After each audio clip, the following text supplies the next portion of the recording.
With free next-day delivery from Staples, you can run your business like a pro. You can guarantee the marketing department that they'll get their supplies tomorrow and guarantee the accounting department that they'll be delivered free. With free next-day delivery, you'll have the ability to move deadlines up and adjust budgets down. Go to staples.com and get the office essentials you need delivered next day for free. Staples. It's pro time. Orders over $49.99. Placed by 5 p.m. Excludes weekends and holidays. Eligible items only. Blog Talk Radio. Good afternoon, everyone, and welcome to our Thursday edition. I had to think about that a minute of Sin's Chat Corner. I am on my last leg of my Mafia Month tour, so to speak, and I am so elated and so very excited to be hosting Mr. Gary Jenkins today. For those of you who don't know, most of you probably will recognize him most for Gangland Wire, but we're also going to get into various other ventures that he has gone into as far as production, direction, actually being an author, his pastime, of course, in the police department. So it should be a very interesting interview. And I don't want to forget to remind everybody that tomorrow at 1 o'clock Central Standard Time, we will be hosting Wilson Ramirez, who is an actual actor of a plethora of projects. So without further ado, let's not keep Gary holding, and we'll get a chance to start chit-chatting with him. Hello, Mr. Gary Jenkins. How are you?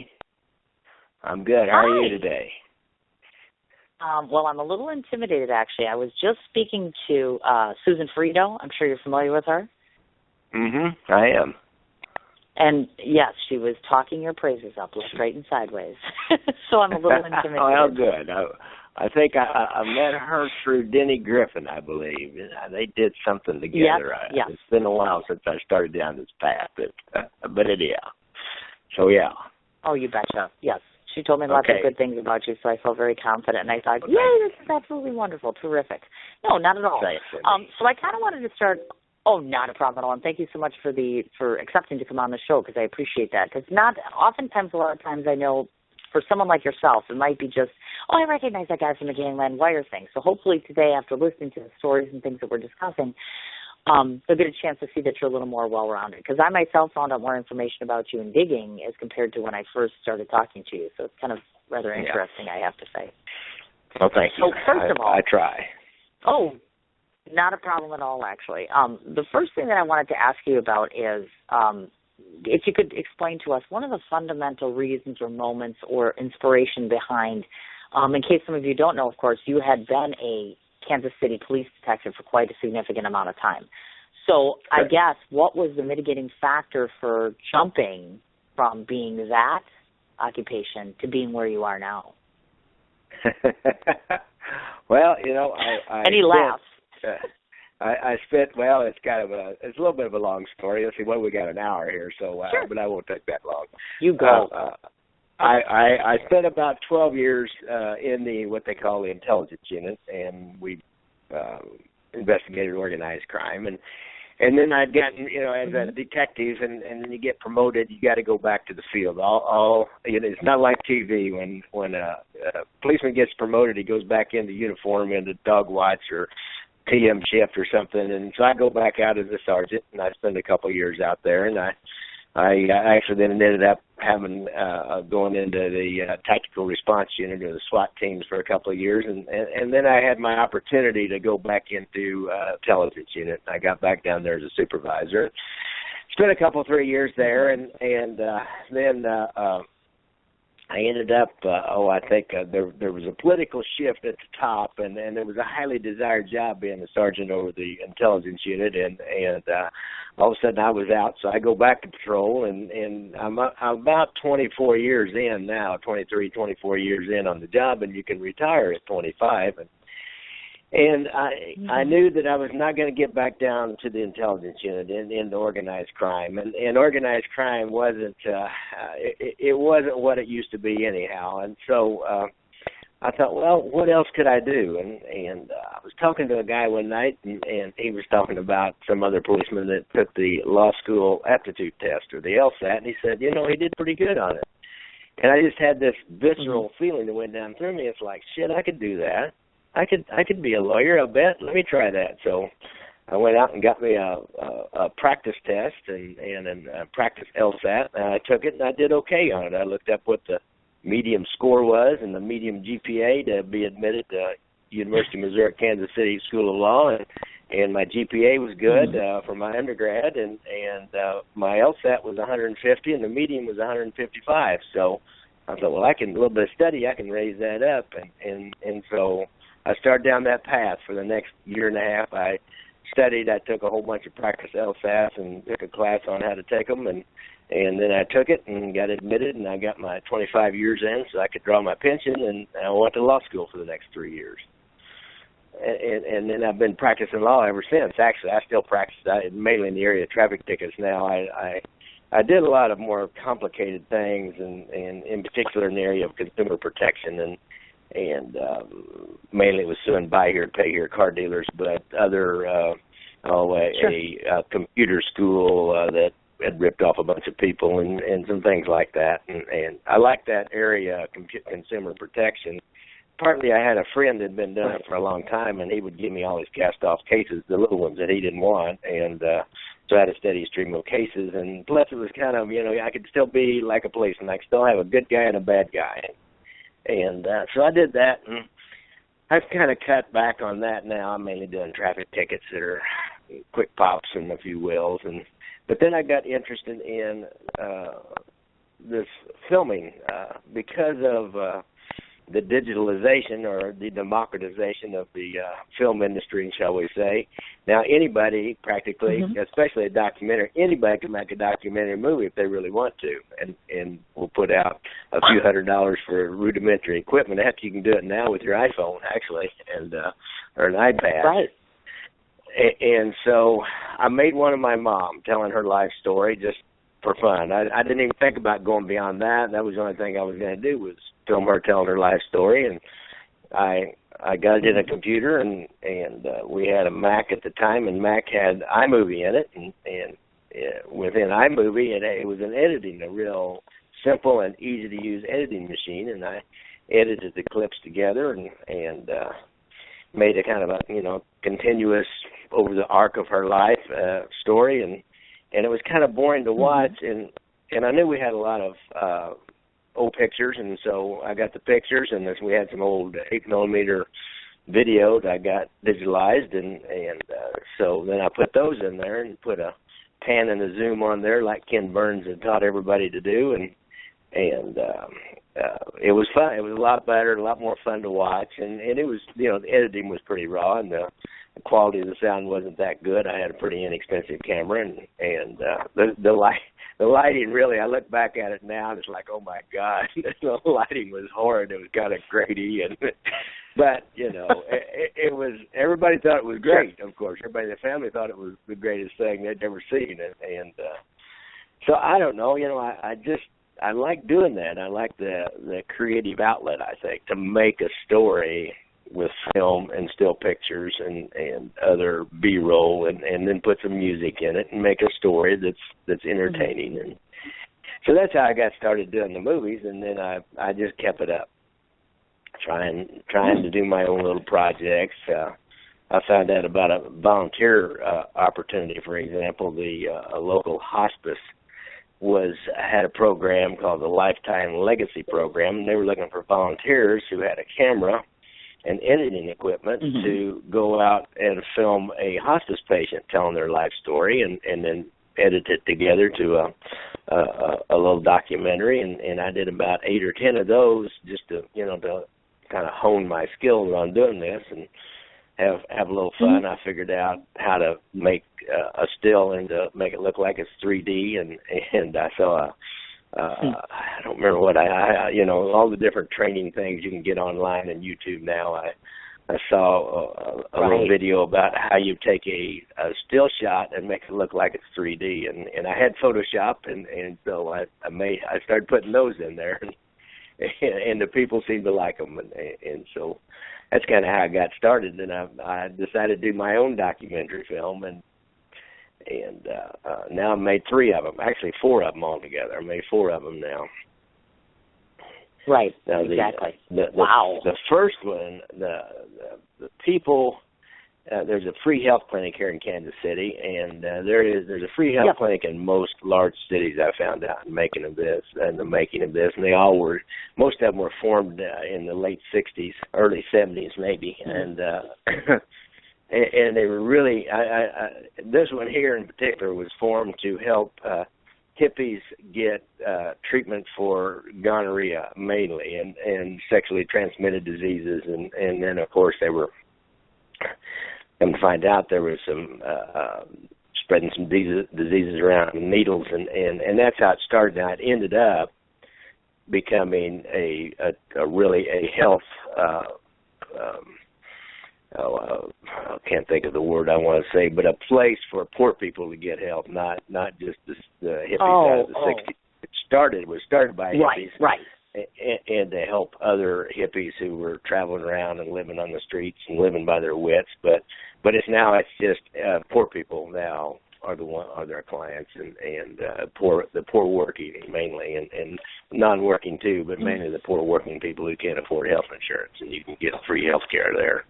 Right.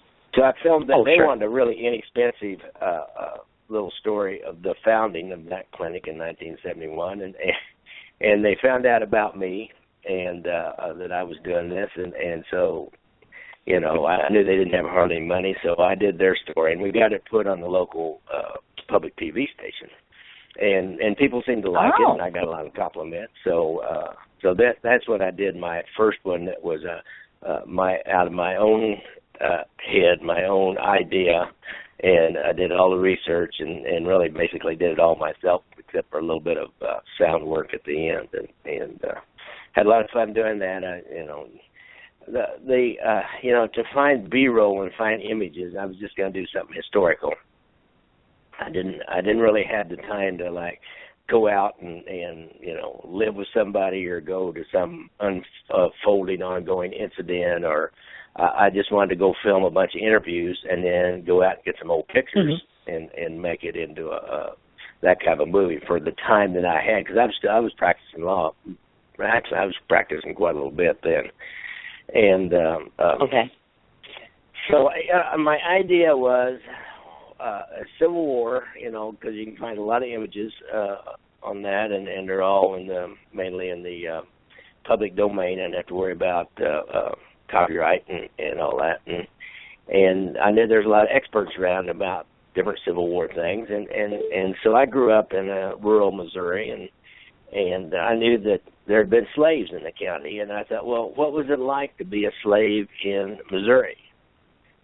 You know what it's like to be. You've read about what it's like to be a slave in the Deep South on a big plantation, and you've seen all those images. Everybody's seen all those images of the, the drivers on the horseback and the whips and the whole bunch of slave cabins and people out picking cotton. Well, we don't have any cotton up here in Missouri.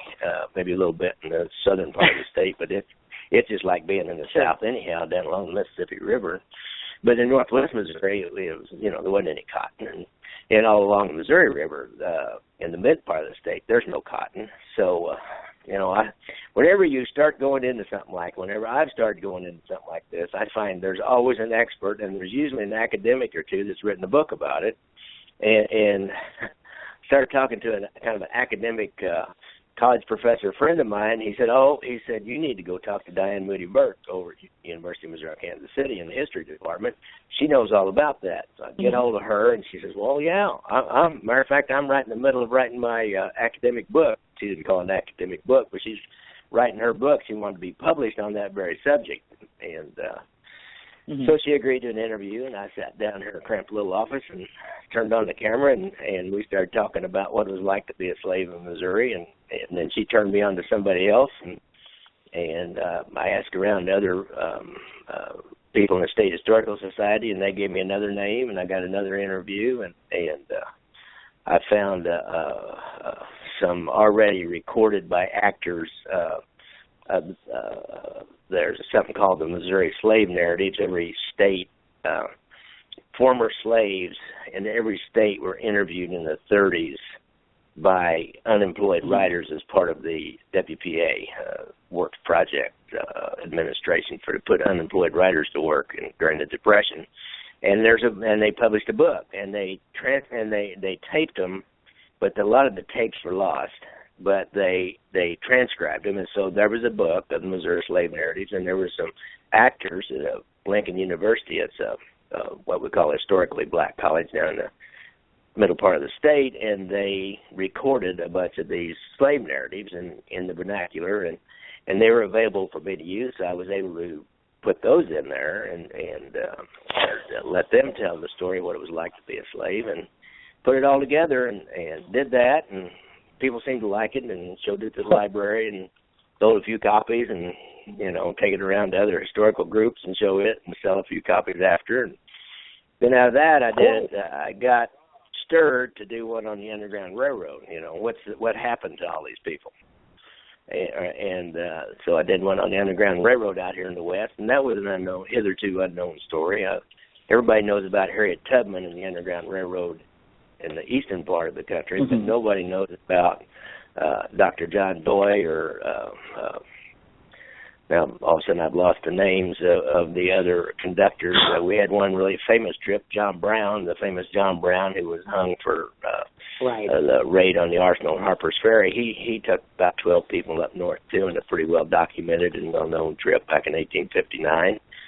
And there was two in every middle-sized and bigger town on the western side of Kansas, right on the Missouri border. There were 2 or 3 people who were members involved with the Underground Railroad, and as Missouri slaves would get out, they would help get them north through Nebraska and across Iowa and into Chicago, where they had a large freeback population. And again, I found a couple of people with academic books on it, interviewed them, and did a little bit of reenactment stuff, and found a bunch of old documents and letters, and had people read them like they were the person that wrote them, and told stories from the Underground Railroad. And it ended up being freedom seeker stories from Western Underground Railroad. And this is a little bit, the last one was an hour documentary. This one was up to 75 minutes, or an hour and 15 minutes, and had a little more success with it, and started selling it through a distributor to colleges and universities, and I was able to get my money back out of pocket pretty quick with that. I even made a little bit now, not much. This is not something. If you go into this, don't plan on getting rich. If you get the money back out of pocket, you better have fun along the way. Anytime you try something that has a high rate of failure, you better have fun along the way, or don't do it. And this movie business is tough, as you know. I know you're messing around with that stuff yourself. It is tough. Yes. It's expensive and time-consuming and difficult and a crapshoot at best when you get done, if you can actually get somebody to pay for it. That's the biggest thing. Oh, no, and that is a lot of the challenge. Exactly. And, of course, it has to have some relatability. Yeah, and people have to want to watch it. They have to relate to it. They have to have an interest in it. And nowadays, it's like there's the advent of 1,000 different ideas. Everybody is an indie artist with an idea, and I advocate that. But it's like they don't realize, like you're saying, the process and things like that as far as that goes.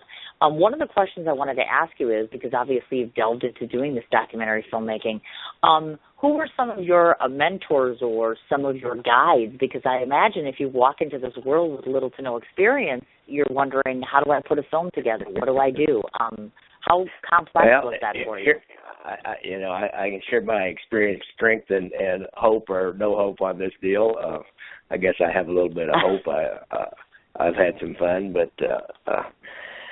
first thing I did was there's a local film club, the Independent Film Association, IFC, Independent Film Community, IFC they call it. And so they have a meeting every Wednesday night. Most every major city has something like this. And so I joined that and got to know some people there, and we did, we would get together and we'd do short films and show them to each other, and we did a little short film festival and invite people in and little 5-minute and 7-minute films, and try to come up with original ideas for films, and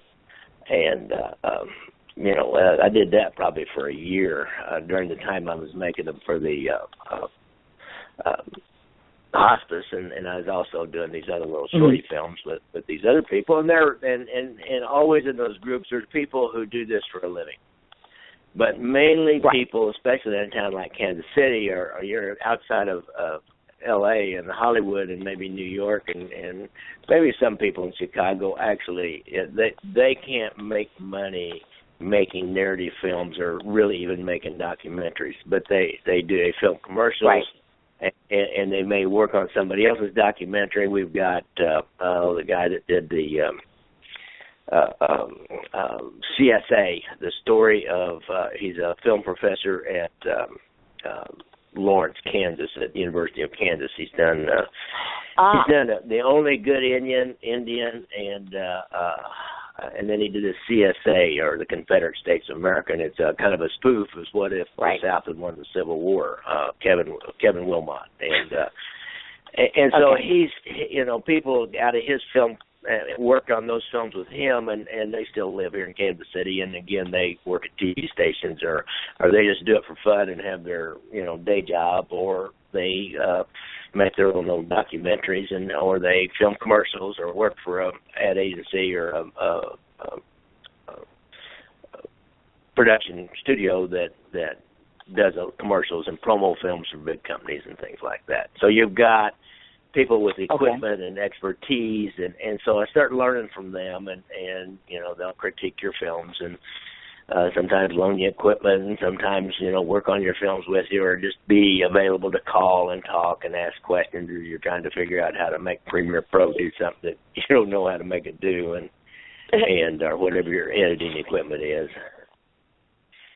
But that was those were main people, and out of that I've made a couple of friends that to this day we still collaborate, or we talk about techniques or equipment or how you do something, and that kind of a thing. So that's really how I did it on no money and never going to film school. And you'll find people who went to film school there that are working as salesmen somewhere and still want to be in and around and keep their fingers in and try to figure out how to do something. But like I said, it's a tough road to go. I mean, look at Snag Films, how many documentary films there are on that. They're good. I mean, you can't get into Snag Films unless you achieve a certain bar. They're good, and there's hundreds and hundreds of them. Or look in your library, and the film section of your library, just hundreds of documentary films, and for every subject that there ever was. And now HBO even has their own documentary film back in an ESPN or 30 for 30 series. And so it's and those people got $1 million or more. Yes, I know. On those it's things. A little different for us. So it's tough. Now, go ahead. Did you by chance, just so I understand this? No, that's okay. In terms of so that other people that are listening get a keen sense of this. Now, obviously, of course, you can be a producer and director. Did you write all of the content? Did you work with a screenplay writer? How did the writing process come into play in terms of who handled that, and how did that become an eventual film then? Well, with a documentary film, the way I did them is I have a subject, and I start finding experts, and I just go out and sit them down and start asking them questions. And then, actually, the first two, I didn't even do transcripts. The last one, Gangland Wire, was a lot more interviews and a lot more information than the first two, and I did have transcripts done. So I get the transcripts, and I have some idea of how I want the story to go, and as I'm filming, I'll be sitting there doing the interviewing. Most of the time, it'd be me doing the interviewing and me turning the camera off and on, and me making sure the lighting's good, and or changing the lighting or whatever for the first two. The second one, I did hire a guy, and he would always bring a crew of at least one or two people, and I'd just sit and interviewed, and they'd handle everything else. But I'd know everything that they were saying, and I had some idea about what I wanted, and then I'd just go back over the interviews, and in the process of doing that, I'd figure out a starting point, and I'd basically let them tell the story. As a matter of fact, in the very first one about slave life in Missouri, is titled Negros to Hire, that I didn't even have a narrator. The second one, I decided I found a local guy who had a great voice, and he actually gave me the theme song for the Underground Railroad that he had written, and he's a local musician and actor, and he was real reasonable, and I hired him to do the narration, and then I wrote the narration. So I'll put the movie together on the timeline, and it'll be too long, and some of your interviews are, you need it to be, you want something said that they're saying, and right, but it needs to be more succinct, or it needs to have a better bridge to say that, but it needs to be said in slightly different words. So then I would sit down, that's when the writing came in, and I would sit down and write those bridges and write what I wanted to be said in a more succinct way than what the person that was being interviewed. Because many times when we are being interviewed, we'll say way too many words to be in that for that kind of a movie, and people's eyes will start glazing over when they say use too many words in a movie like that. So that was the writing part of it. And I did even more of that with the last one, the Gangland Wire, to get more in and have it more succinct and let that narrator tell a story as much as. But I really take it off of what my interviewees say. So that's the writing I do. I got Go you. ahead. Did you find it more challenging, meaning, like, let's take a look here, obviously, because what you're talking about is differently diverse things, as you know, because, you're delving in one field where you're talking about Negros, et cetera, and you're filming something along those lines, and then you're turning around, you're doing something like Gangland Wire, two completely separate entities, right. two completely different subjects. Did you have more of a comfort level writing, per se, or even directing one versus the other, meaning were you more familiarized, more comfortable with one, or did it just come naturally to you?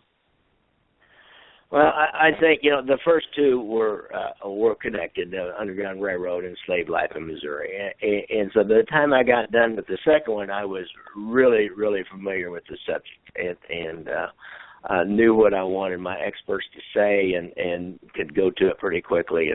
And there was a huge transition between the two. But the third one, it's still storytelling. I knew what the story was. I knew the story arc, and now, for example, and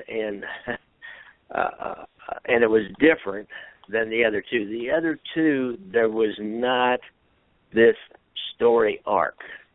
There was mainly a series of disparate stories of people's lives that had some tangential connection, especially Underground Railroad, but there was a series of different Underground Railroad people who had and I had their stories, and they connected with each other, but there was not a single story arc as opposed to Gangland Wire. I wanted to have one long story arc, and I knew what that was. Right. And so I had to change gears from just telling these disparate, separate stories and kind of tie them together with the narration and maybe some images and things that tied them together.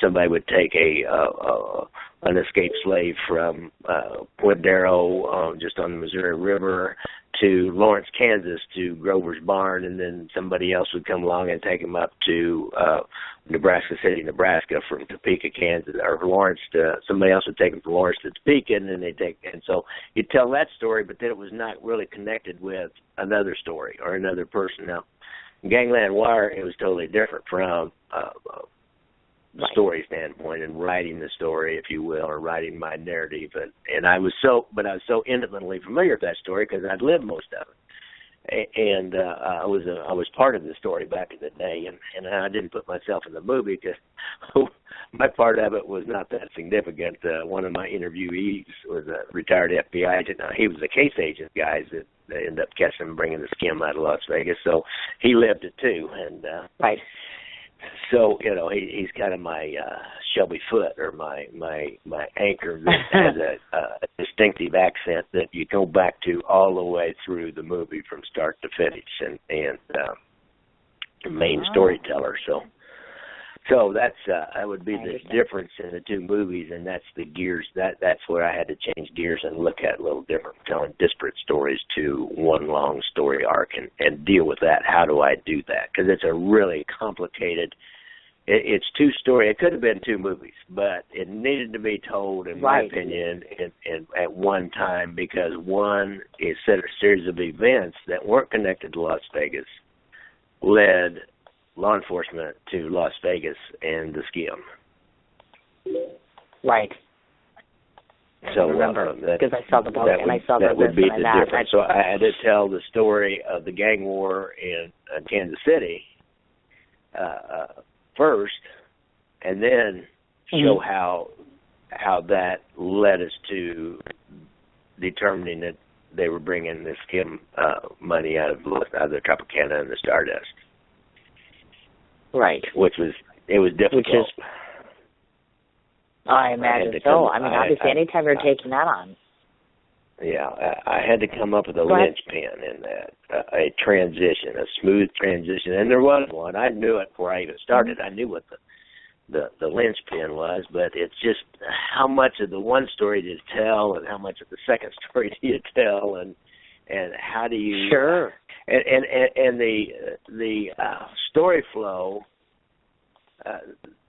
These things are not as simple as we would like for them to be, because you're dealing with human beings, and human beings are messy and complicated, and they don't always do things in some linear fashion. They may be jumping all over the place, and so my stretch was to kind of make this into linear, because I think I like stories in a chronological linear. That's the way I like to hear a story, in chronological linear form. I don't like it when it jumps all around. I get confused and I get lost. And some people, there's filmmakers and there's authors that can do that. I understand that and hold you all the way through it. But I didn't think I was afraid I didn't have that kind of skill. And somebody didn't have the special effects and the quality production, wasn't going to have the production values that would help do those kinds of things. And so it was difficult.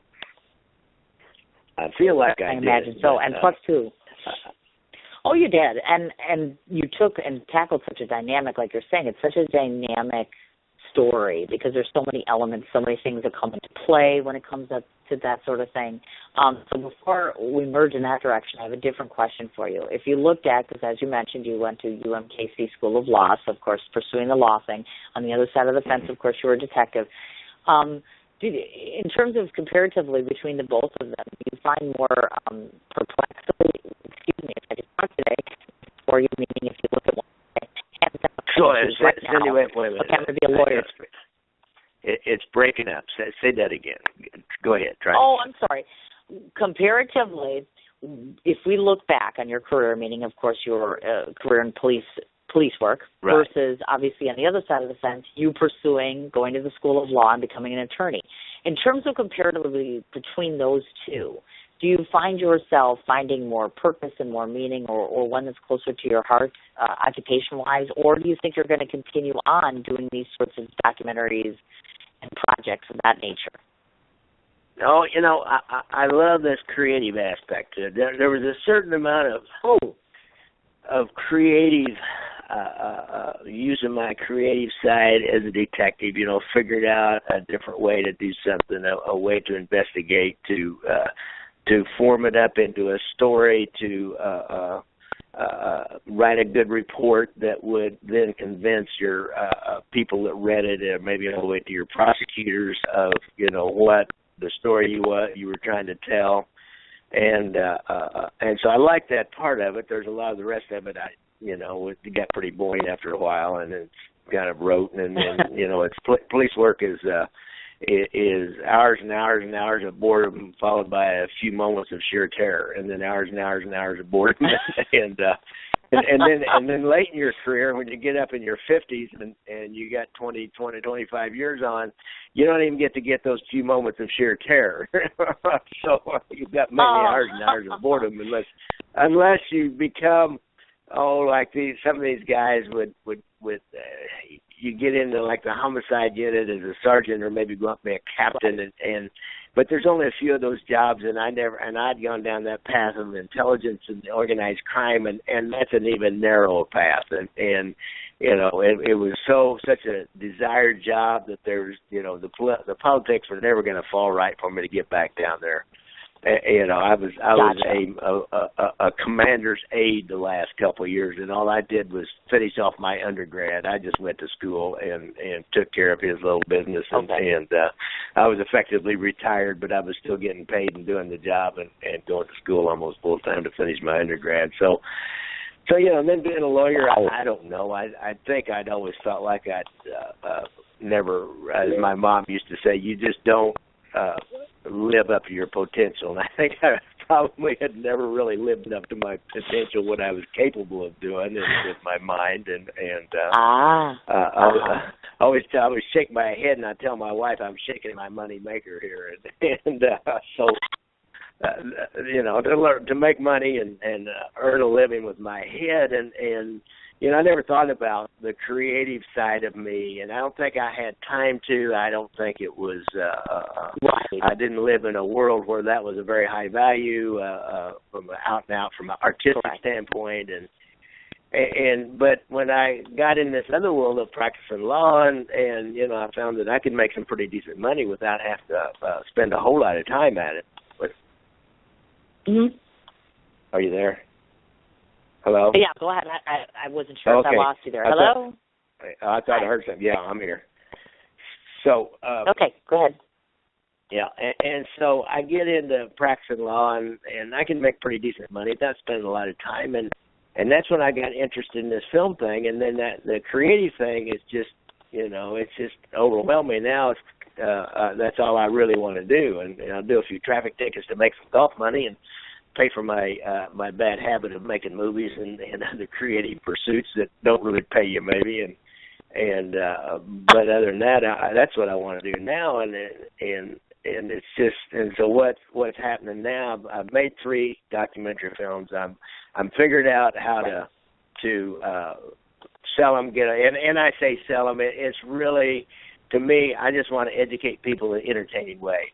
My family were always farmers, and then the women were teachers. Well, I never farmed, and I think I've got a lot of teacher in me. And so I go out, I give talks to, you know, every Rotary Club and PEO and library in the area and other groups, Optimist clubs.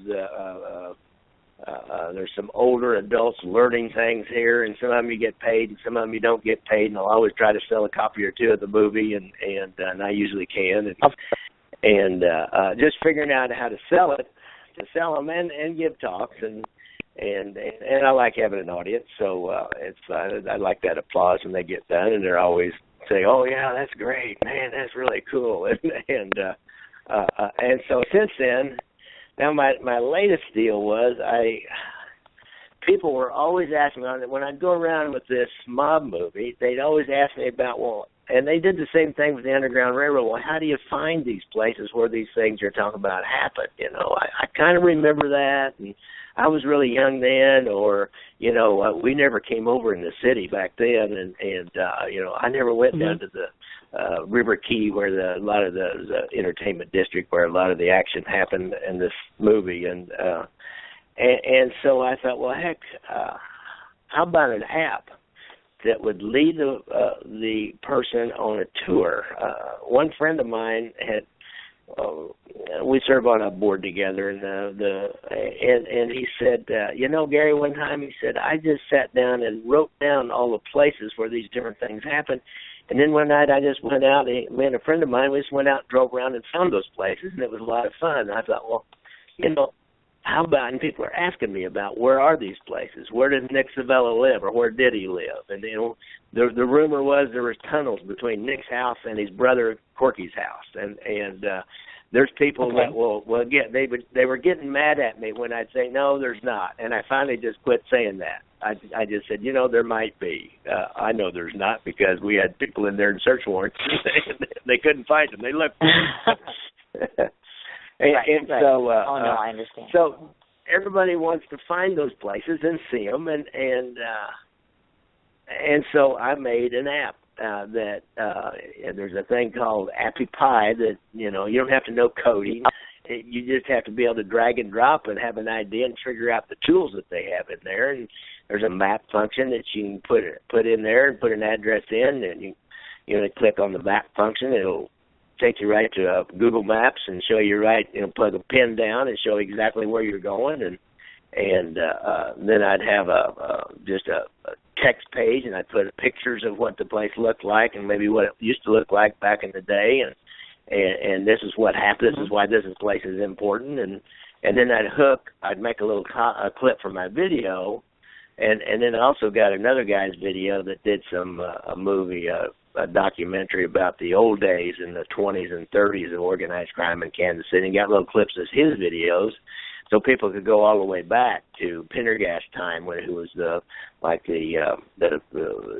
guy Daley in Chicago, was a political boss in the 30s and 20s and 40s of Kansas City, and he was hooked up with the mafia, and so I lead people from the early days to the modern days, and see video clips about it, and lead them all the way through. So I just started selling those. Those were real popular when I did a press release, and we sold like 100 like the next day. Now it's kind of slowed down since then. I think I'm going to have an article come out in the Star. I think I've got about 300 of them out there now, and I've got on a Kansas City Star is the local paper, and I spent about an hour and a half with this guy the other day, and he's going to do an article, kind of a human interest story on me, but also about the app, and that ought to amp it back up. And I had so much fun doing that. I did a second one on the Underground Railroad. Now that one I won't be able to sell so many of, but I did it just because I felt like it should be done, and I'll support it for a year or two. And it costs $25 a month to keep those things up and going. Yeah, I can do them for free, but in order to get them to the iTunes store and the Android store and keep it supported, where you can access it, then it costs you $25 a month, and so I'll do that for a while. Okay, to get access there. I got you. And my next thing I think is I'm going to follow along your lines and do a true crime stories podcast. Ooh. I'm gonna go record my first like 3 segments tonight with a friend of mine that has a little studio. He has a internet radio show called the Big Dumb Fun Show, and he's going to help me out. He's going to be my co-host, and I'm just going to sit there and tell stories about the mob in Kansas City, or at least one. This first one will be 5 stories about the mob war. The mob that couldn't detonate the bomb, or the gang that couldn't detonate the bomb. I was trying to do a takeoff on Jimmy Breslin's the gang that couldn't shoot straight. Well, this is the gang that couldn't detonate the bomb, and be a 5-segment story about that, and just see how it goes. I'll put those up for a while, and if I get any interest, well, I've got 2 or 3 other stories in my mind that I can tell and get people to give me an interview and add that in. So that's a long answer to a short question about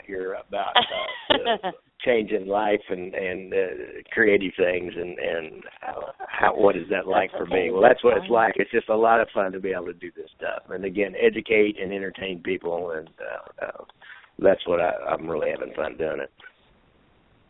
I imagine. Now, I wanted to mention to folks, in case they didn't know, of course, you are both a husband and a father, in addition to the other things that you do. So I want to ask your family, in terms of your family's take, the reaction to all of the success and all the various creative ventures that you're going off and doing. How does that affect them? Well, I don't. My son, of course, he's grown up, works for the railroad, and lives down in Texas. Right. But he loves it. He actually he gave me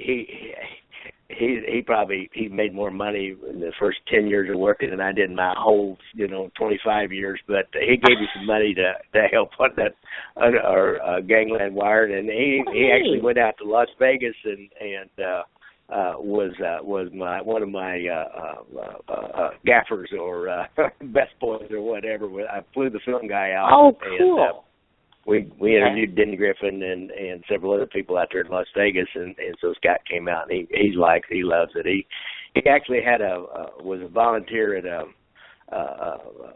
and he was in Memphis with the railroad for the last 8 or 9 years, and he had a volunteer radio show on the local community radio station, WVL, on music of the 80s. So he has his own things that he likes to do, and so he loves it. Cool. He really has fun with it. I think my wife today, she sometimes she gets a little nervous with this mob stuff. I know that because we live over here in the middle of the city, and Sure. and she hears I the imagine that must conversations be I have with overwhelming. people, and it's so it's okay. See, I do feel kind of bad because I don't know. I don't think about people who haven't lived the life I had and how they might have a different take on going out and continually stirring this stuff up, because I get some. So I do a blog on ganglandwire.com. I've got a website, www.ganglandwire.com, a little plug, and I'd blog on it, and I get some replies from this one particular family of mob people that they don't like what I'm doing. So really, now it's just mainly they've expressed their displeasure, but yeah, so oh goodness gracious. I don't know. And then I've got a daughter here, and she thinks it's cool. She always goes, whenever I have a big showing where there's going to be a lot of people, she always goes and helps sell the movies afterwards. So she likes it. Neat. How cool is that? That's cool that you can incorporate her like that. That's really neat, actually. Yeah. That's awesome. Now, I have another my granddaughters, question. they just roll their eyes. Oh, yeah. I say my granddaughters, they just roll their eyes. They don't care. Well, aren't they younger? Well, they're like okay, he 11, is what he is. 11, 12, and 16, so. Okay, I got it. That but explains it right there. I Grandpa's understand. at it again. Aw, that's cute, though. It is. It's darling. I wanted to ask you something different compared.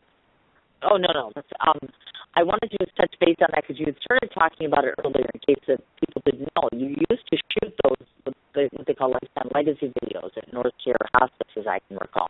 I thought that was interesting because I'm like, I've never heard of what exactly a lifetime legacy video is, because I'm like, well, let's throw that out to the audience in case, that might be something that they might want to venture into, because if I've never heard of it, maybe they have never either. So what exactly encompasses something like that? Well, that was an interesting program, and I can tell you, I know how it started. There was a woman who was a volunteer coordinator for this one particular hospice, and she had gone to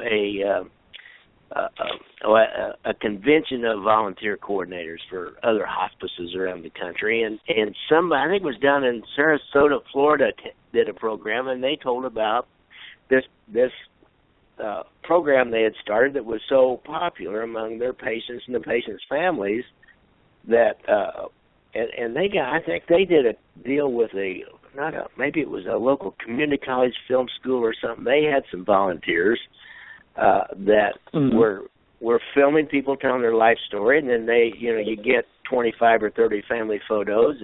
Everybody usually has at least that, and you throw those in there, and you ask them what their favorite music is, and you'll throw that in there for them. We're not really going to put that out on a movie screen, so I think in theory, under the black letter of the law, you probably shouldn't use that music, but we did.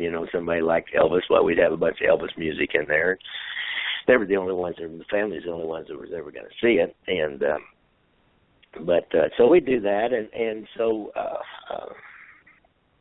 Ms. Hoffecker came back to Kansas City, all fired up and wanted to do that, and she found somebody pretty quick to do it, and who had a little film company, and they started doing it, but it's real time consuming is the problem.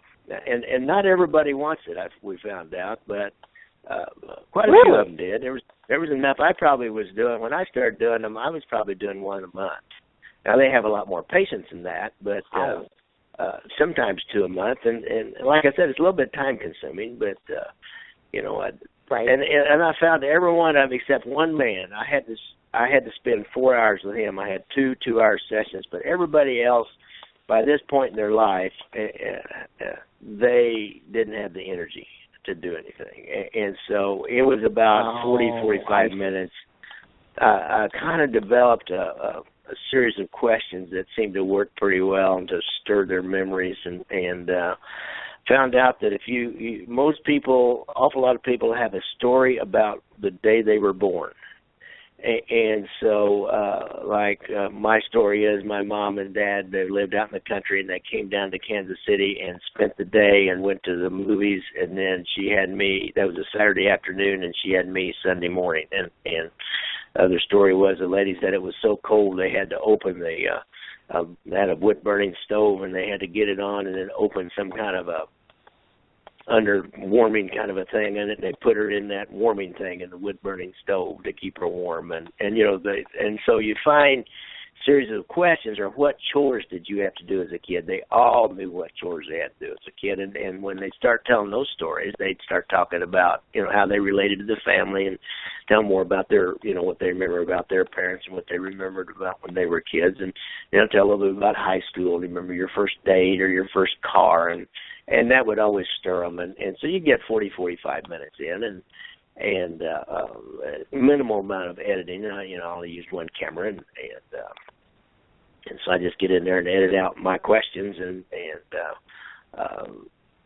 put in their answers. The biggest trick was try to get them to not just answer your question, to couch it in terms of, well, I remember, rather than just answering a question. So it would just be their voice on there. And then just throw those pictures in there and put some pans and zooms on them, and unless you want to get cute and make them into 3D, put a 3D effect on them, but and then start trying to edit in the music and bring it up and bring it down and get a little emotion going out of the music, and learn so much doing that about how to use music to make the story more interesting, or to accentuate an emotional particular point in the story, and I think I did have a few sound effects. I used a few sound effects too, and when they were trying to experiment with that. So it's great for a filmmaker that's trying to learn the tricks of the trade, because you've got a live thing to do that that everybody's just happy that you do it. Nobody has any huge expectations. Right. You make some mistakes, but everybody's just so damn happy with what you got. So you can feel free to experiment and it's a cool program. And I think it died out. They had hold on, I may have locked the back door. I'm sorry. That's okay. It may have it died out because the volunteer coordinator quit, and the next gal that came along, I could tell.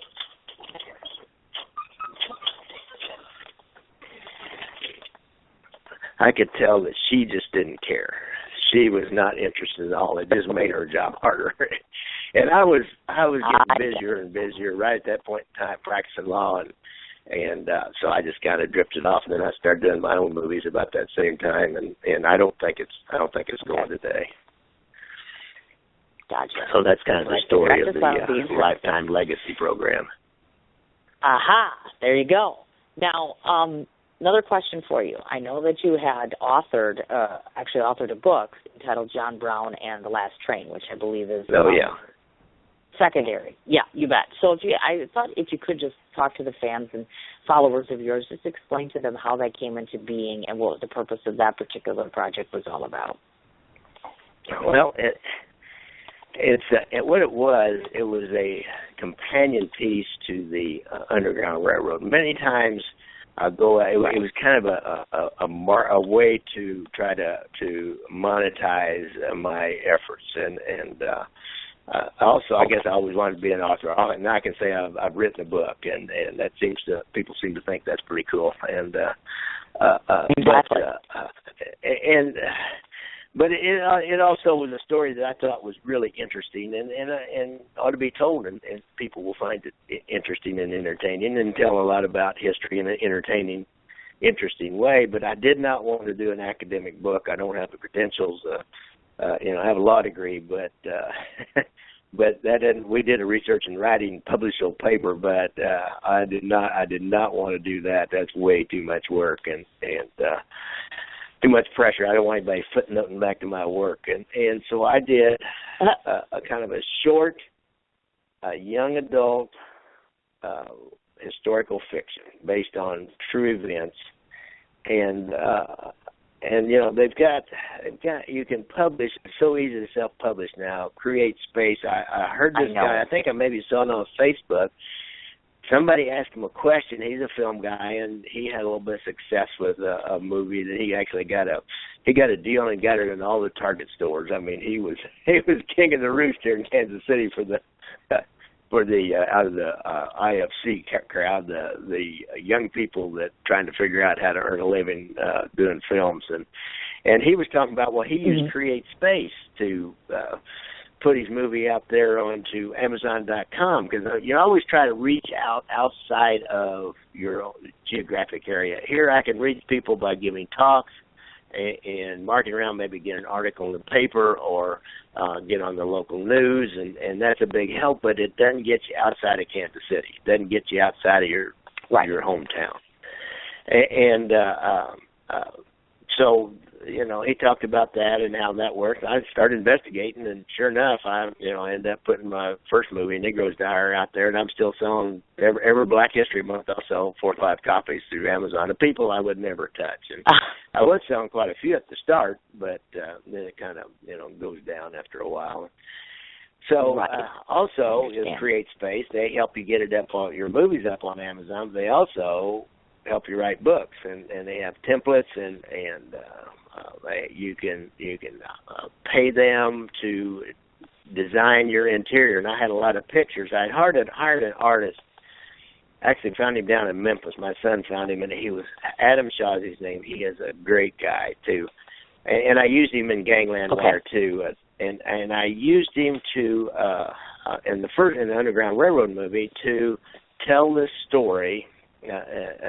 Almost like a graphic novel, and that's what he's illustrated some graphic novels, and he's just he makes his living being an artist, and so I could just send him a series of panels on telling this story of John Brown raiding some Missouri farms and taking 12 slaves north on the Underground Railroad, and all the different gun battles, and a baby was born, and 2 of the slaves got married in Iowa by some Quaker preacher up there, and they ended up getting help by Alan Pinkerton in Chicago and West Dundee, a suburb of Chicago, and get around to Canada.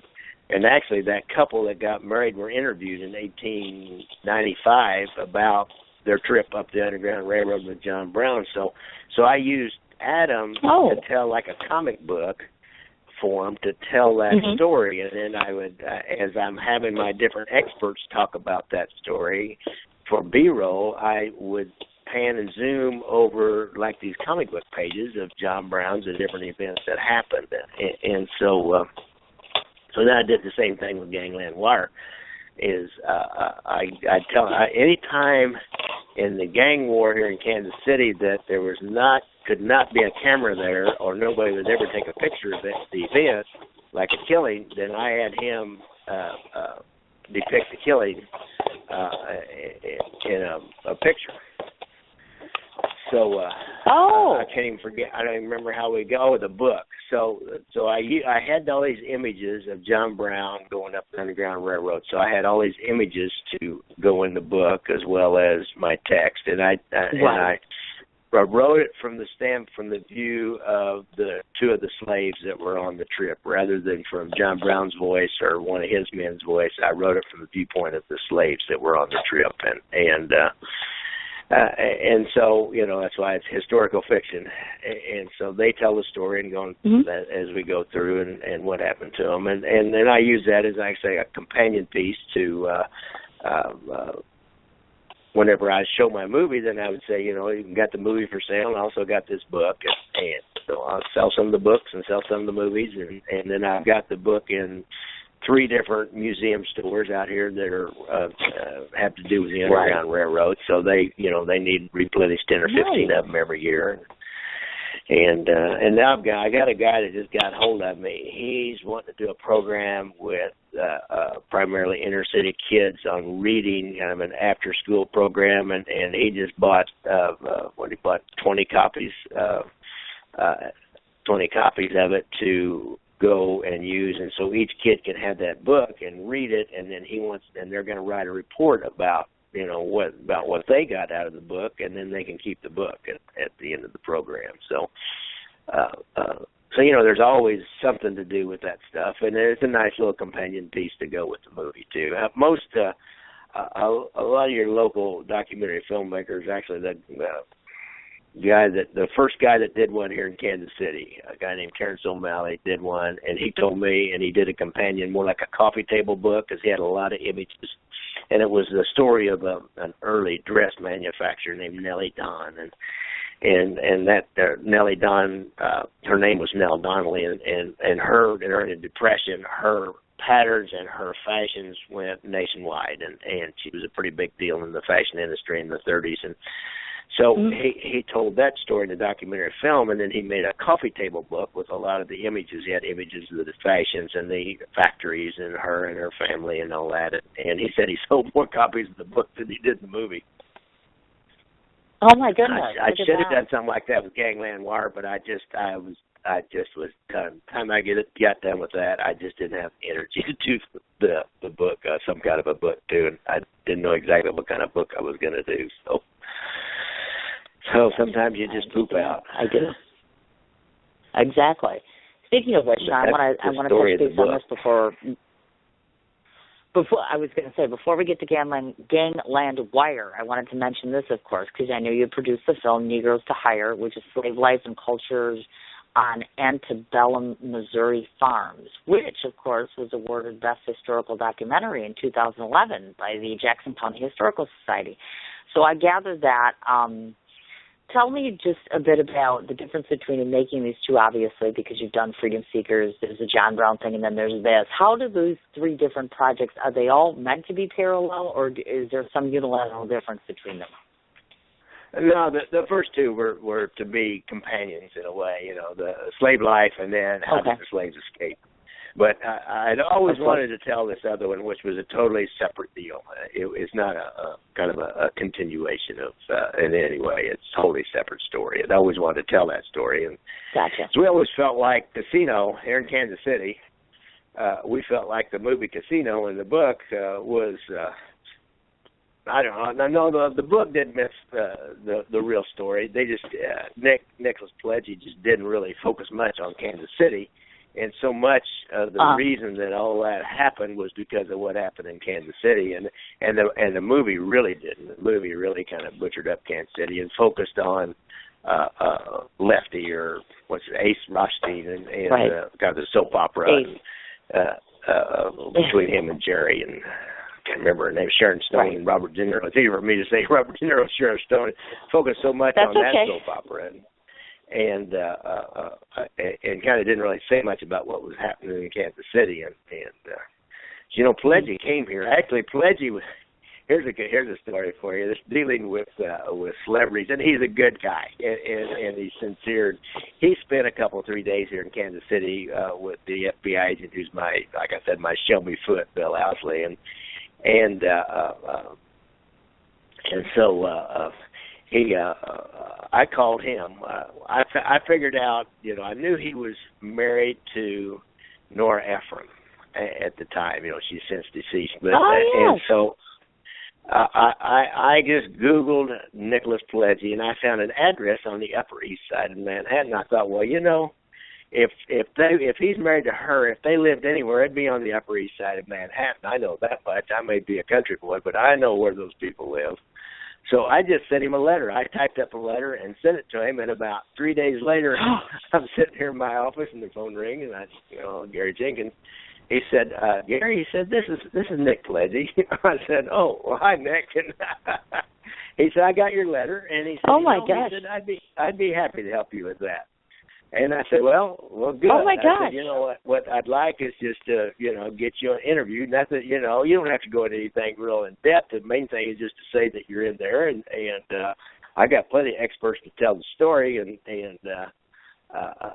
so he said, well, sure, that'd be fine. And so he said, I'll be here in my office. He said, if you can get to New York, and I said, okay, I can get to New York. So I bought me an airplane ticket, and I started making arrangements for a local camera guy, and I found one, and about 3 days before I was to fly in, he emails me and he says, I'm sorry. He said, I've got to go to Hollywood or Los Angeles,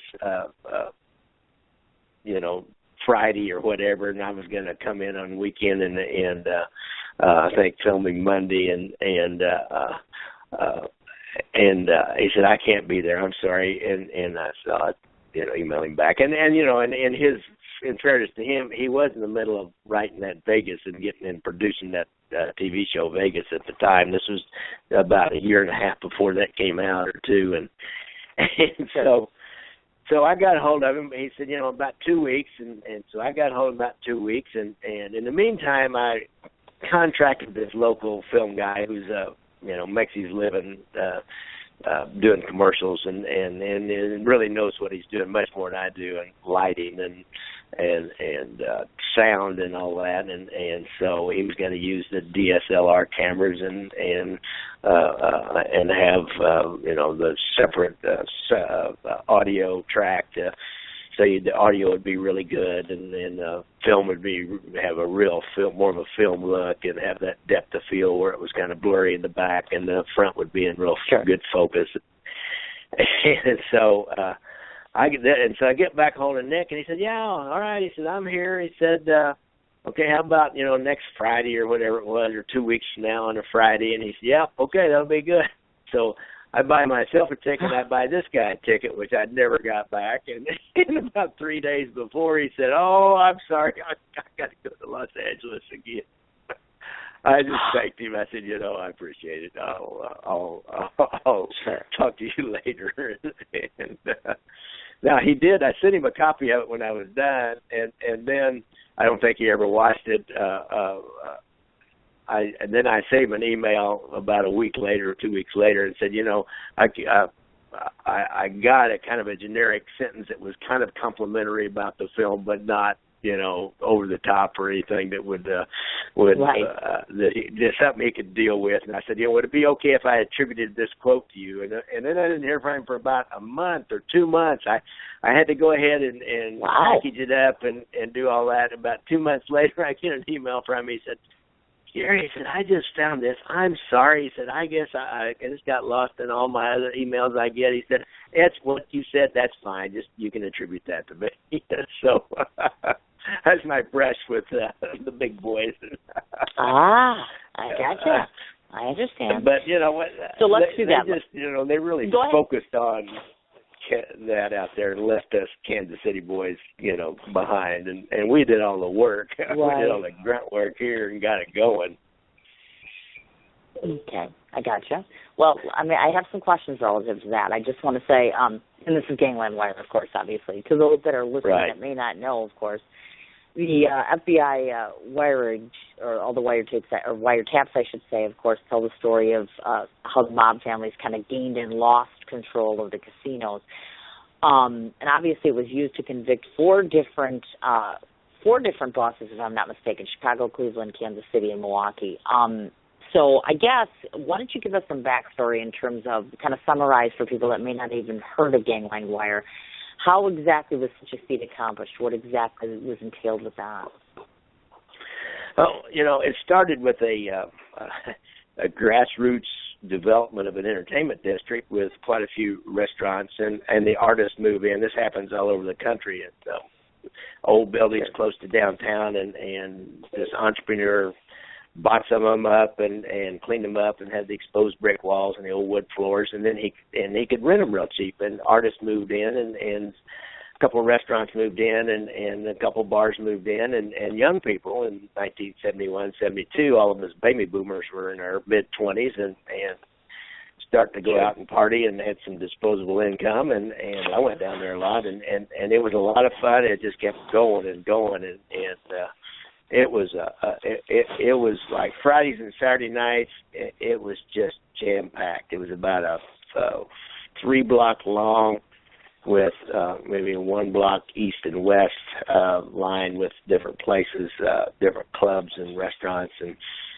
and art galleries, and it was just hopping, and the mob guys, this is real close to City Market, and Italians, when they first came to the country, in probably every city, a lot of their businesses were fruits and vegetables, and they'd be around the City Market, and that's the way it was here in Kansas City. And they always felt like they had a proprietary interest, and that's where, you know, the mob guys, was where the bosses kind of hung out around there, and in a housing area close to there we call Little Italy or Columbus Park, and that's where they had their social club, the Northview Social Club, like Gotti's Rabbinite Social Club or the Bergen Fish and Hunt Club, and so they had the Northview Social Club, and they hung out there, and it was all in and around the City Market on the east side, and then this development was a bunch of old abandoned buildings on the west side of the City Market that had been fixed up, and a bunch of mob guys had a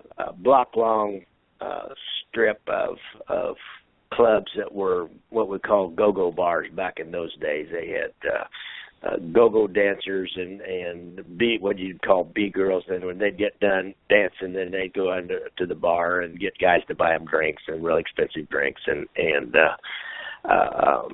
as one of my experts said, you know, they thought the way you made money was to have 50-year-old whores get out-of-town truck drivers to buy watered-down drinks for 50-year-old whores, and that's how the mobs were making their money in those bars. And they saw this action out this new entertainment district called the River Key, and so they wanted to move in down there, and they were getting kicked out because of a urban renewal of the downtown area, and they wanted to put a convention hotel where these clubs were, and they were going to get a whole bunch of urban renewal money to move their clubs, much more than they were worth. Okay.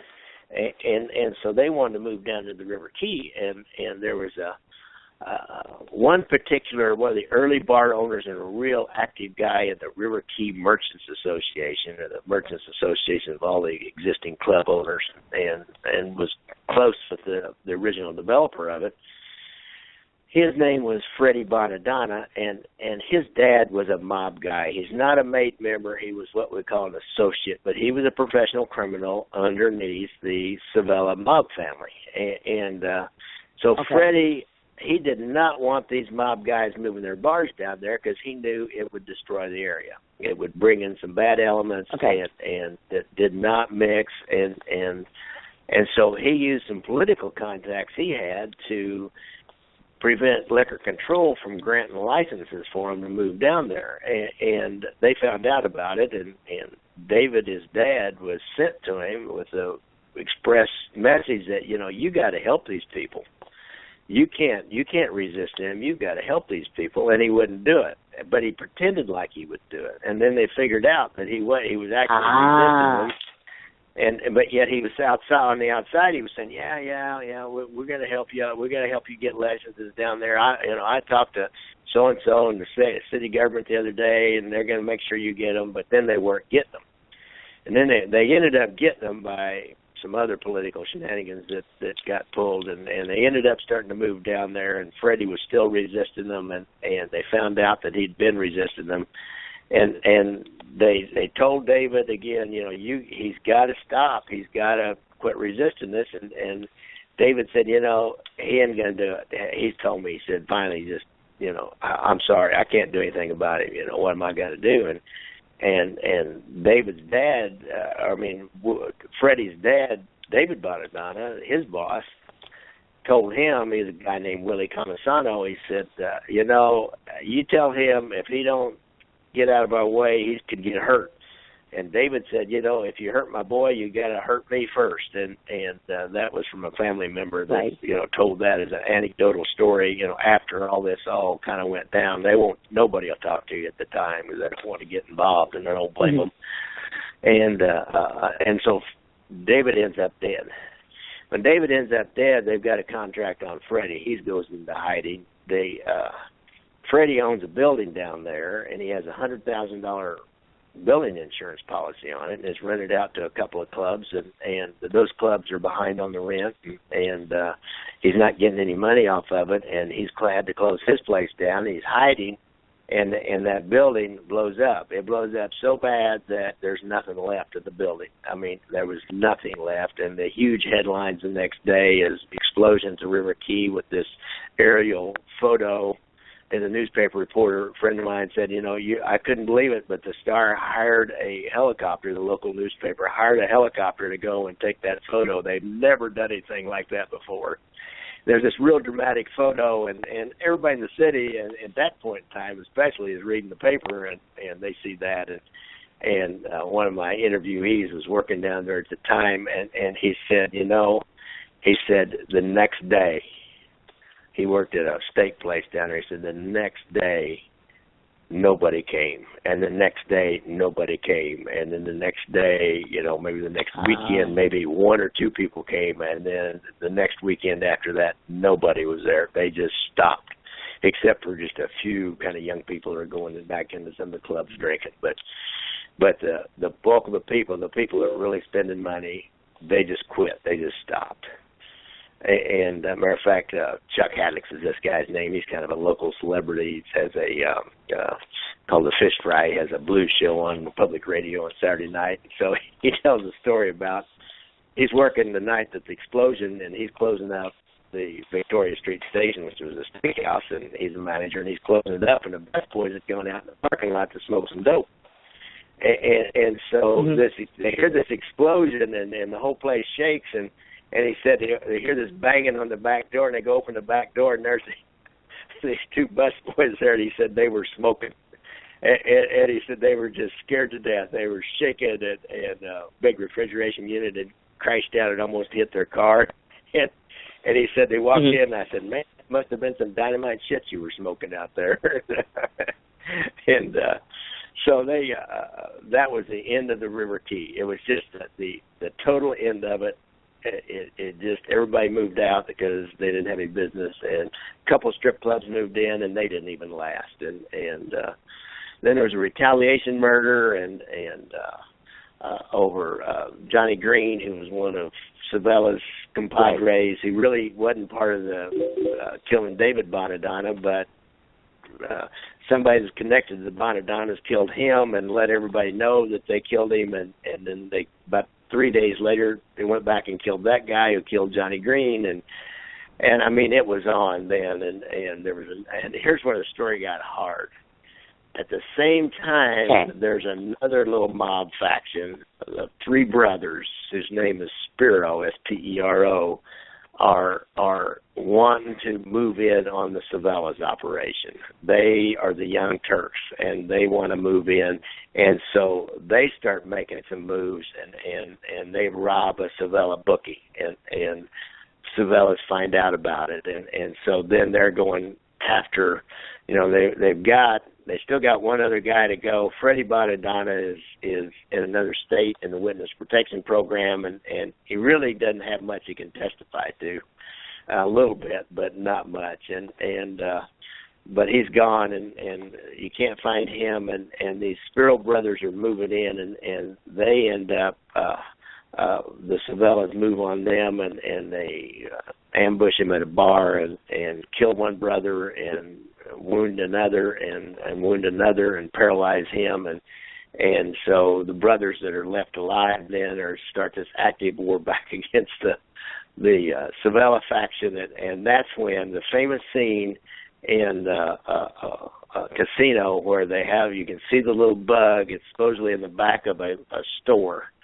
And remember that? Everybody seems to remember that, and I remember it. Yes. And yes. The guy Artie Piscano would be the underboss here. Tuffy DeLuna was his name, and the movie was Artie. Let's see, let me make sure I wrote that down here. Artie Piscano, played by a guy named Benny Vela, who's kind of a character actor in these kind of mafia things, and Artie Piscano is complaining about the skim and the problems in Las Vegas. And so in reality, what we'd done is the Bureau, we had a club named the Villa Capri, and because of all this heat that was coming down on the River Key and these different murders, they had one guy that came in, and told him enough that it helped him get an affidavit for a hidden microphone at the Villa Capri. And this guy said, these guys will sit at the same table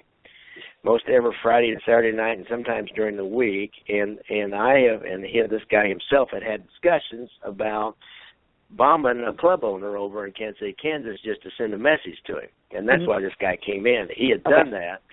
Didn't hurt anybody, but he bombed his car just to send a message to him because they were trying to muscle in on his strip club over in Kansas City, Kansas.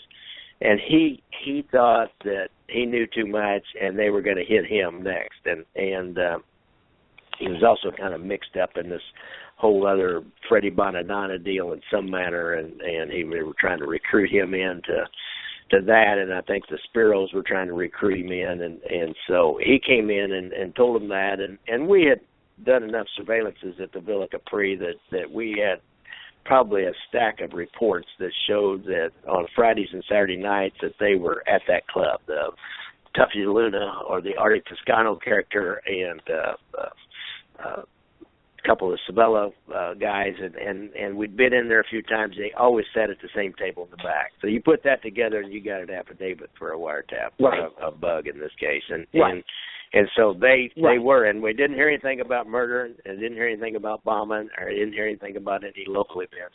But they started hearing little words like Teamsters and $2 million a month debt service and Stardust and Lefty and Genius, who was Alan Glick, and Jay Brown, and I had that name real clear, and they call out and find out he's a lawyer. I think he's a partner of Oscar Goodman's also at the time, but he was a lawyer for the Stardust Argent Corporation that owned the Stardust and Glick, and so they heard enough to know that there's something going on in Las Vegas, and it has something to do with the Teamsters, and it's a lot of money. And so from that, then you spin off to it's Tuffy to Luna talking, and how they really were able to spin off into phones was he said, I don't want to use the phone here, and I got to get hold of that guy. I got to go find a phone.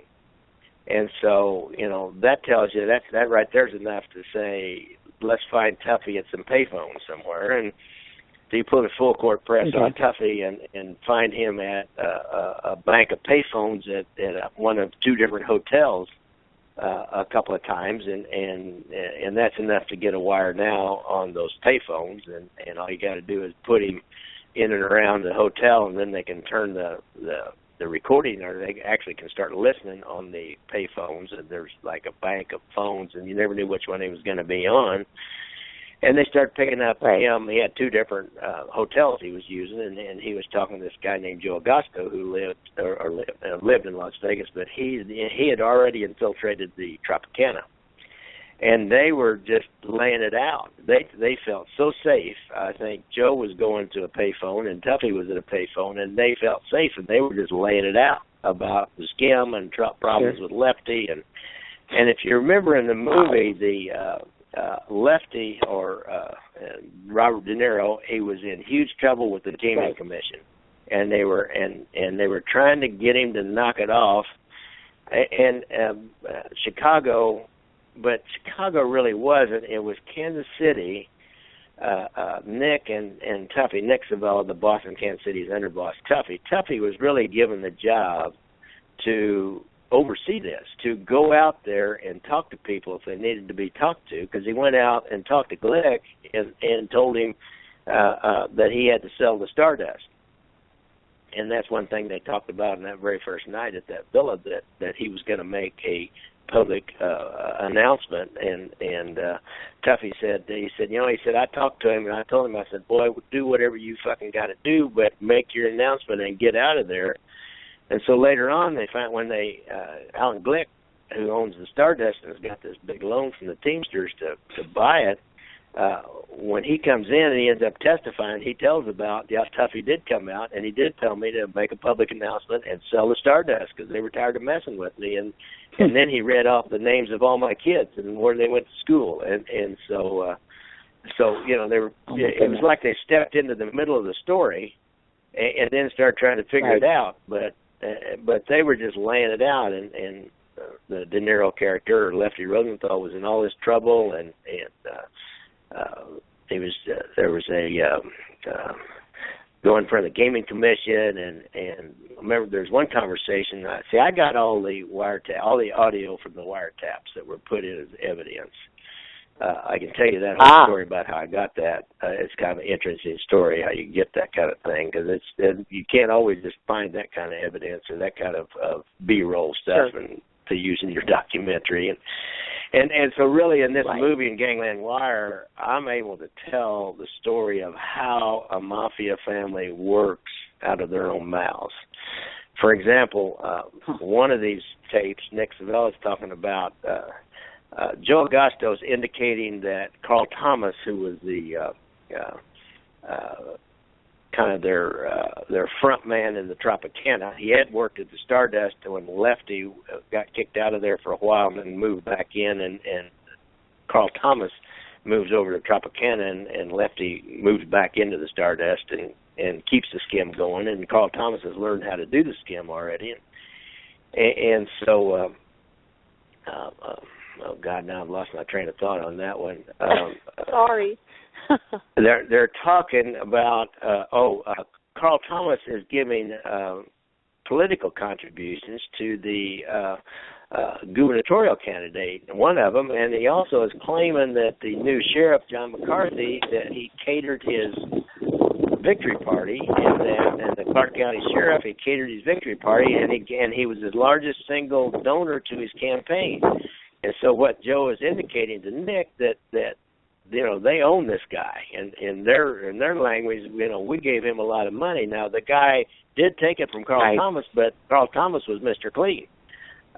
One of my experts, college professor out there, Mike Green, and he says, heck, he said, for a politician in Nevada to not take money from a casino executive would be like a Michigan political candidate not taking money from General Motors. I mean, that's, they were the big corporations, and that's where the political donations were. And so, and John McCarthy, they didn't own him because he ended up hurting the mob out there real bad as the new sheriff that took over after Ralph Lamb, who didn't hurt him very bad.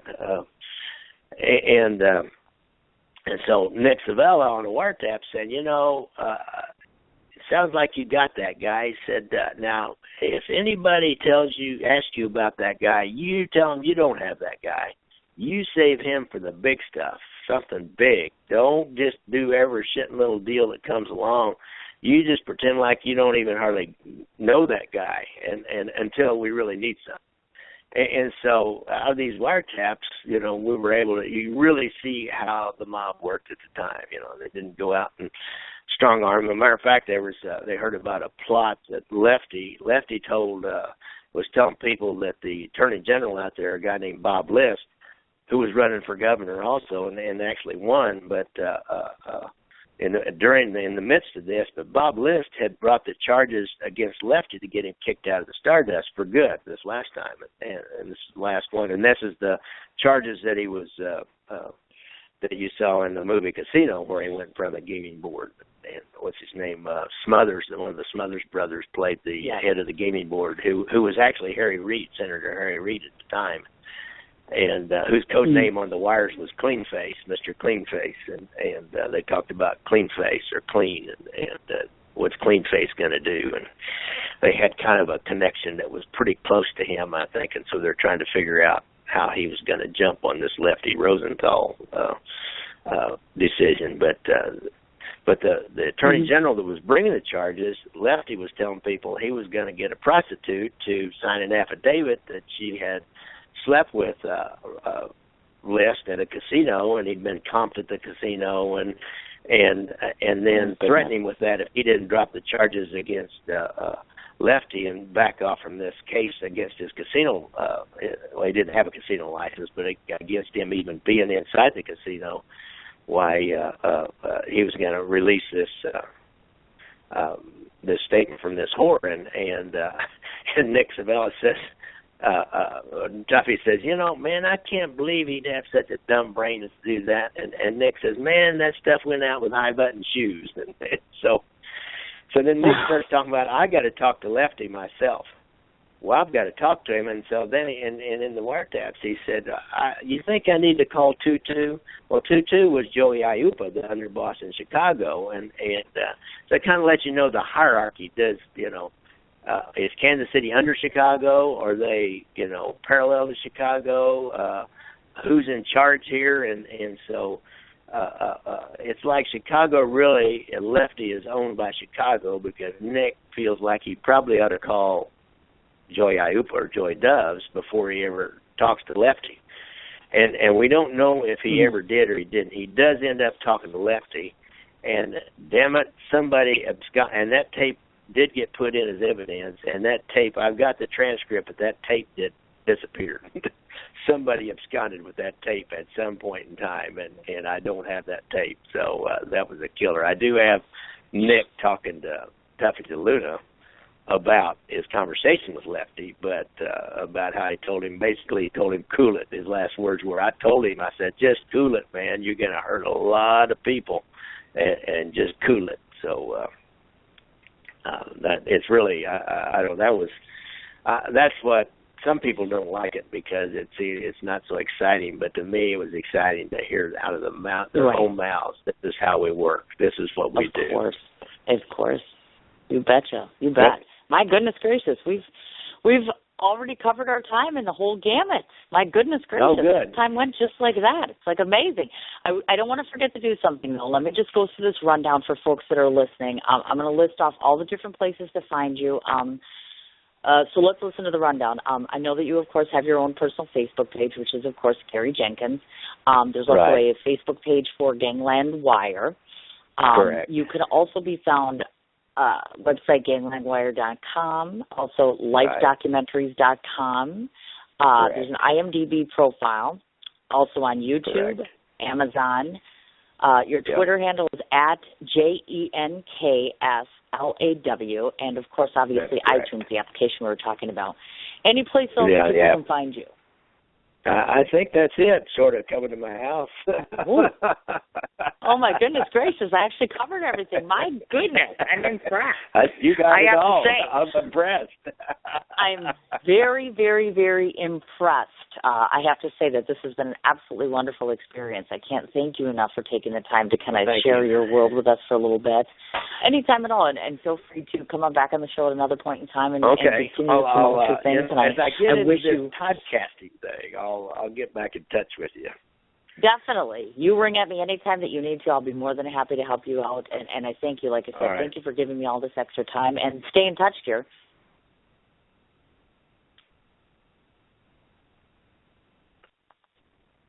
All right, folks, that was Gary Jenkins. Thank you so much again to him, of course, and obviously, as always, a wonderful tip from my dear, wonderful friend Susan Ferrito, who, of course, without her, which wouldn't have led to Paul, which wouldn't have led to this.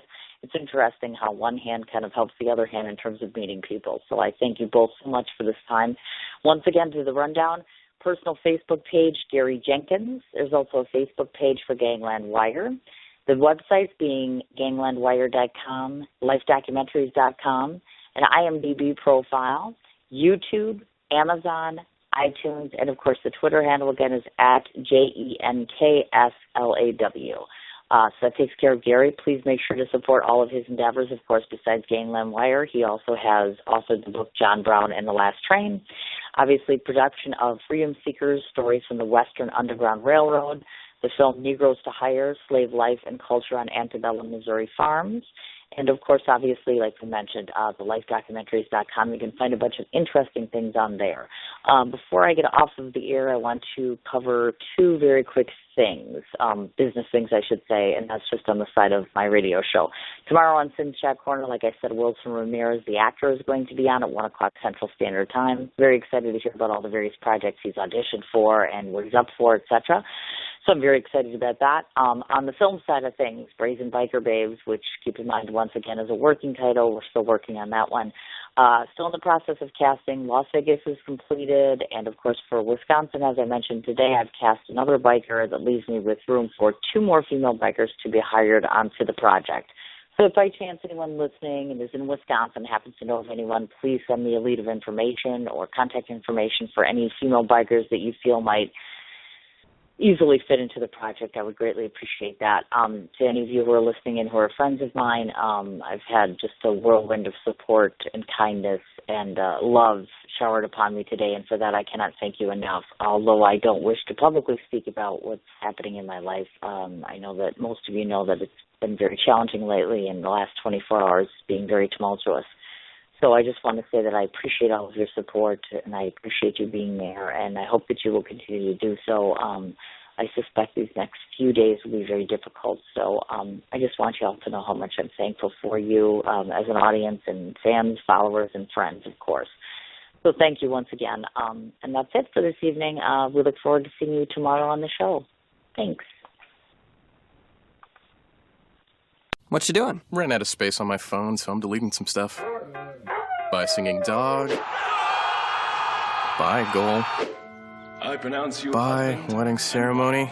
Stop! At Metro PCS, you get 2 free phones with twice as much memory. Really? Don't say bye to your memories. Switch to Metro PCS and get 2 free LG K20 Plus phones with 32 gigs when you switch 2 lines. Metro PCS. Wireless. Figured out. Coverage not available in some areas. Sales tax not included in phone price. Excludes numbers on the T-Mobile network. See store for details and terms and conditions.